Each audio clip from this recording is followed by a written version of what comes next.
प्रिय तुकाराम मुंडे सर, पिढ्यानपिढ्या घरात जेवताना लोक आधी देवाचं नाव घेतात, पण आजकाल हॉटेलमध्ये जेवताना लोक आधी तुमचं नाव घेतात.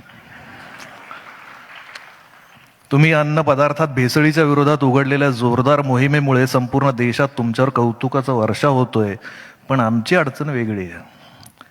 तुमच्यामुळे आमच्यासारख्या सामान्य माणसाला जो मानसिक त्रास होतोय याची तुम्हाला कल्पना तरी आहे का? अहो, आमचं अर्ध आयुष्य हॉटेल किंवा रस्त्यावर वडापाव, पाणीपुरी, भेळ खात आलोय आम्ही, आणि अचानक एक दिवस तुमच्यामुळे लक्षात येतं की तिथं झुरळ होते, भेसळ होती, पनीर डुप्लिकेट होतं. अहो, अज्ञानातल्या सुखात जगत होतो आम्ही, आणि आता तुम्ही एवढ्या वर्षांनी आम्हाला जागं करताय. हे म्हणजे सोयाबीन समजून जेवण करणाऱ्या माणसाला, शाकाहारी माणसाला हात धुताना कसं वाटलं चिकन म्हणण्यासारखं आहे. आमचा मित्र म्हणाला की खरं तर सध्याच्या काळात कॉक्रोचचा राग धर्मेंद्र प्रधान यांना यायला पाहिजे, पण प्रधानांपेक्षा मुंडेच जास्त चिडतात कॉक्रोच बघून. अर्थात तुम्ही हॉटेलमधल्या खऱ्याखुऱ्या कॉक्रोचला बघून चिडताय, हे बरं आहे, आणि त्यासाठी लोकांनी तुमचे मनातून आभार मानले. उशिरा का होईना सावध केल्याबद्दल आभार. तुमच्यामुळे रात्री उशिरा घरी आलेल्या नवऱ्याकडे बायकोने संशयाने बघावं, तसे आता आम्ही पनीरकडे बघतो.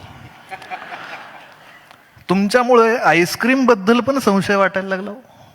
आमचा मित्र हातात आईस्क्रीमचा कोन आला की ऐश्वर्या रायचा फोन आल्यासारखा चेहरा करायचा. आता आईस्क्रीमचा कोन दिसला की बायकोचा फोन आल्यासारखा चेहरा करतो. हॉटेलमध्ये गेल्यावर आधी फक्त पैशांची चिंता वाटायची, आता पदार्थांची चिंता वाटते. काही हॉटेल मालक पैसे घेऊन पण आपण लोकांना जेवू घालतो म्हणजे उपकार करतो अशा थाटात गल्ल्यावर बसायचे, डोनाल्ड ट्रम्प सारखा चेहरा करून. आता अचानक ते इटलीच्या मेलोनीबाई सारखे प्रेमळ दिसायला लागले.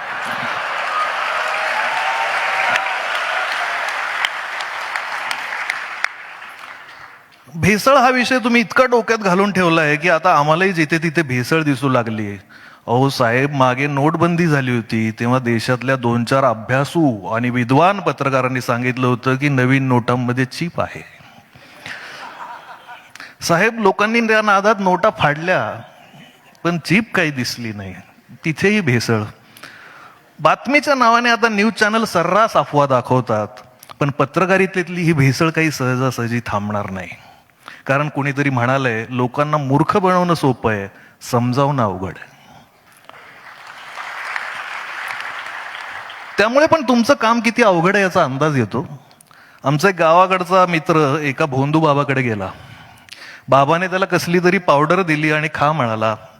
1 वर्षात तुझी स्वतःची नवी कोरी जीप येईल. मित्राची जीप काय आली नाही, पण बाबाची क्लिप मात्र आली मार्केटमध्ये. मित्र आता व्हॉट्सअप ग्रुपवर लोकांना मेसेज पाठवतो, निदान मला क्लिप तरी पाठवा. भेसळ अन्नात होते तेव्हा तिच्यावर वचक ठेवता येतो, मेंदूत भेसळ होते तेव्हा मात्र परिस्थिती अवघड असते. तुमच्याबद्दल एक जण सांगत होता, आजकाल तुकाराम मुंडे ट्रेंडिंग आहेत. मी माझ्या पोस्ट तुकाराम मुंडे हॅशटॅग वापरून टाकतो. काही लोकांसाठी तुमचा त्याग महत्वाचा आहे, काही लोकांसाठी तुमचा हॅशटॅग महत्वाचा आहे. असो, पूर्वी लहान मुलांना फुकट चॉकलेट देऊन पळवून नेणारी टोळी होती, आता मोठमोठ्या माणसांना चॉकलेट, बर्गर, फ्रेंच फ्राईज अशा गोष्टी विकत घ्यायला लावून बर्बादीकडे वळवणारी टोळी प्रत्येक चौकात आहे. पण आजही तुम्ही बघा, पाणी जास्त आहे म्हणून गावाकडच्या लोकांनी दूध रस्त्यावर टाकून दिलं, पण तुम्हाला एकदा तरी दारू रस्त्यावर ओतून दिलेले हरामखोर व्यापारी दिसले? तुम्हाला एकदा तरी गुटखा फेकून दिलेले नालायक शेठ दिसले? शेतीत कर्ज झालं म्हणून आत्महत्या करणारा शेतकरी आणि व्यापारात देशाला गंडा लावून परदेशात पळून जाणारे व्यापारी, लहान पोरांच्या खाण्यात रंगाची भेसळ करणारे लोक कधीच या देशाच्या तिरंग्याचे होऊ शकत नाहीत.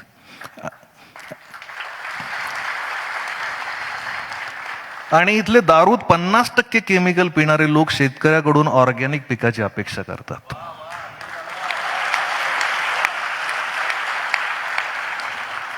शहरात टोमॅटो केचप सडलेला चालतो, पण भाजीवाल्याकडे वांग किडलेलं चालत नाही. या लोकांना कसं सांगणार, जे अस्सल आहे ते ओबडधोबडच असणार, जे संघर्षातून तुकाराम मुंडे होतो तो कठोरच वाटणार. कारण जे जे ऑर्गॅनिक आहे ते असंच. एकाच आकारात मिळणारी नाजूक आणि सुंदर फळं मालकाने केमिकलचं इंजेक्शन दिलेली असतात. तुकाराम मुंडे यांच्यासारखं गावरान बीज आपले संस्काराचे आणि मातीचे मूळ गुण सोडत नाही. ते नाठाळाच्या माथी हाणू काठी असंच म्हणणार, कायम म्हणणार. मुंडे साहेब, लहानपणी शेती करताना भाव मिळाला नाही म्हणून तुम्हाला कांदे रस्त्यावर टाकून द्यायची वेळ आली होती. घरात दुभती जनावरं असताना कोरा चहा प्यायची वेळ आली होती. फक्त शेतकऱ्याच्या नशिबातच ही साडेसाती का? शेतकरी चळवळीत असताना शेतकऱ्याच्या कुठल्याही प्रश्नावर पाना फुटणारी ही मंडळी आम्ही बहुमताने मंत्रालयात निवडून पाठवली की भाकड का होतात? आम्ही ज्यांना गरीब गाई समजून धष्टपुष्ट करून विधानसभा विधान परिषदेत पाठवतो त्यांच्या भोवती वासरं नाही लांडगे कसे जमा होतात? आमच्या मतदानात पण भेसळ होते, जरा लक्ष द्या. मंत्रालयात 100 पैकी 99 शेतकऱ्याची पोरं म्हणून घेतात, पण 99 पैकी 91 शेतकऱ्याचे दुश्मन का होतात? मुंडे साहेब, तुम्ही या भ्रष्ट व्यवस्थेला धडा शिकवला. तुमचे आभार मानणार नाही, कारण तुम्ही तुमचं कर्तव्य केलं. पण ज्या गोष्टी तुम्ही केल्या नाही त्याबद्दल मात्र तुमचे आभार. तुम्ही सततच्या राजीनाम्याच्या दबावाला झुकला नाही, तुम्ही धमक्यांना घाबरला नाही, म्हणून तुम्हाला सलाम.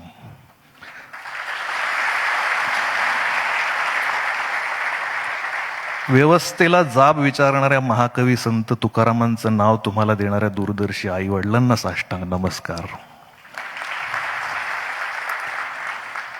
ताजा कलम, तुम्हाला अन्न पदार्थातली भेसळ कळते, पण एक सांगावं वाटतं, आजच्या जमान्यात कौतुकातही भेसळ असते.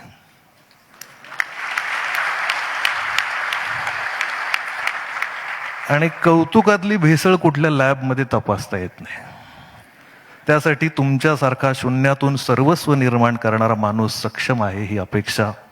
तुम्ही सरकारी अधिकारी असला तरी खूप मोठे व्हा अशी प्रार्थना करण्यापेक्षा कायम आहात तसेच राहा असं आम्ही म्हणू.